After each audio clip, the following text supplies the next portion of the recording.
Assalamualaikum warahmatullahi wabarakatuh. Halo, nama saya Dira dari Prodi Peternakan NIM 004 angkatan 2019. Di sini saya akan sedikit menjelaskan tentang sistem pencernaan pada ayam.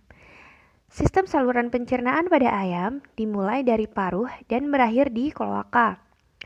Organ yang terkait dengan sistem pencernaan meliputi paruh, esofagus, tembolok atau crop, proventriculus, ampela atau gizzard, usus halus, usus buntu, usus besar, dan kloaka. Organ vital lainnya yang terkait dengan fungsi sistem pencernaan adalah hati dan pankreas. Masing-masing dari organ tersebut dihuni secara alami oleh mikroflora yang terdiri dari bakteri, protozoa, maupun jamur. Namun, bagian yang paling banyak dihuni oleh beberapa jenis bakteri yaitu saluran usus. Unggas yang sehat secara umum memiliki karakteristik saluran usus yang berfungsi dengan baik. Hal ini juga merupakan dasar dalam meningkatkan efisiensi ransum untuk kebutuhan pokok dan produksi. Karakteristik terpenting dari usus yang berfungsi dengan baik adalah keseimbangan dari populasi bakteri di dalamnya. Keseimbangan ini berkaitan erat dengan saluran usus ketika ternak diperlakukan dalam kondisi stres, seperti infeksi bakteri, temperatur lingkungan yang tinggi, pergantian ransum, dan transportasi. Sistem kerja saluran pencernaan pada unggas dalam memecah ransum yang dikonsumsinya menjadi komponen yang paling mendasar, yaitu secara mekanikal dan kimiawi. Komponen yang paling mendasar dari ransum selanjutnya diserap oleh vili-vili pada dinding usus. Unggas memiliki jumlah vili usus yang lebih banyak dengan kemampuan melakukan regenerasi sel epitel yang tinggi, yaitu sekitar 48-96 jam. Dan respon yang sangat cepat terhadap adanya peradangan. Hal ini pula yang membuat unggas lebih peka terhadap gangguan fungsi saluran pencernaan dalam kapasitas menyerap nutrisi ransum. Beberapa kriteria saluran pencernaan unggas yang sehat yaitu vili usus yang panjang dan keutuhan saluran pencernaan. Vili usus merupakan bentukan seperti jari-jari di seluruh bagian usus yang berfungsi untuk menyerap sari-sari makanan atau nutrisi yang menjulur dari dasar usus ke arah rumen atau rongga usus, di mana makanan dicerna dan diserap di sana. Maka pada prinsipnya, vili yang semakin panjang atau lebar akan meningkatkan area penyerapan nutrisi pada usus sehingga penyerapan nutrisi lebih optimal. Yang dibantu oleh bebatuan atau grid. Grid atau bebatuan banyak didapati pada ayam yang dipelihara secara lepas dibandingkan ayam yang dikandangkan. Pencernaan secara kimiawi atau enzimatik. Pencernaan enzimatik dilakukan oleh enzim pencernaan yang dihasilkan oleh kelenjar saliva di mulut, enzim yang dihasilkan oleh proventriculus, enzim dari pankreas, enzim empedu dari hati, dan enzim dari usus halus. Enzim tersebut memiliki peranan sebagai pemecah ikatan protein, lemak, dan karbohidrat. Kemudian ada pencernaan secara mikrobiologi.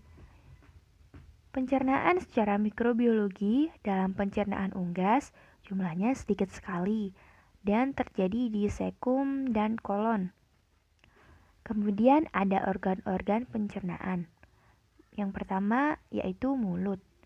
Mulut ayam terdiri dari paruh dan lidah. Ayam tidak memiliki gigi sejati, sehingga bagian mulut ayam atas dan bawah tersusun atas lapisan tanduk dan lidah ayam sebagai pendorong makanan agar mencapai esofagus, kelenjar saliva yang di dalam mulut mengeluarkan semacam mukosa sebagai pelumas makanan untuk mempermudah makanan masuk ke esofagus. Kemudian ada esofagus atau tenggorokan. Esofagus berupa saluran memanjang seperti tabung sebagai jalan makanan dari mulut sampai permulaan tembolok. Dinding esofagus dilapisi selaput lendir dan terdapat gerakan peristaltik yang akan melicinkan dan mendorong makanan hingga sampai ke tembolok. Fungsi utama dari esofagus adalah menyalurkan makanan ke tembolok atau crop. Selanjutnya yaitu tembolok atau crop. Tembolok berbentuk seperti kantong pundi-pundi yang merupakan perbesaran dari esofagus, di mana bagian dindingnya terdapat banyak kelenjar mukosa yang menghasilkan getah untuk melunakkan makanan. Makanan akan terhenti sejenak untuk dilunakkan karena ayam tidak memiliki gigi sejati untuk mengecilkan partikel pakan yang dimakan. Tembolok atau crop berfungsi menyimpan dan menerima makanan untuk sementara sebelum masuk ke proventriculus. Selanjutnya yaitu ke proventriculus. Disebut juga lambung kelenjar. Proventriculus merupakan perbesaran terakhir dari esofagus yang merupakan perut sejati ayam, serta sebagai tempat terjadinya pencernaan secara enzimatis. Dinding dari proventriculus mensekresi asam klorida, pepsin, dan getah lambung yang berguna untuk mencerna protein. Selanjutnya ada ampela atau ventriculus, biasa juga disebut dengan gizzard. Ampela atau gizzard berbentuk oval dengan dua lubang masuk dan keluar pada bagian atas dan bawah. Bagian atas lubang masuk berasal dari proventriculus dan bagian bawah lubang pengeluaran menuju ke duodenum atau usus halus. Organ ini berisi butiran-butiran batu atau grit yang berguna untuk menggiling makanan secara mekanis. Pada umumnya, ampela berwarna merah dan sedikit campuran putih pada bagian luar. Ukuran dari ampela dipengaruhi oleh aktivitasnya. Bila ayam terbiasa diberi pakan yang sudah digiling, maka ampela akan lisut.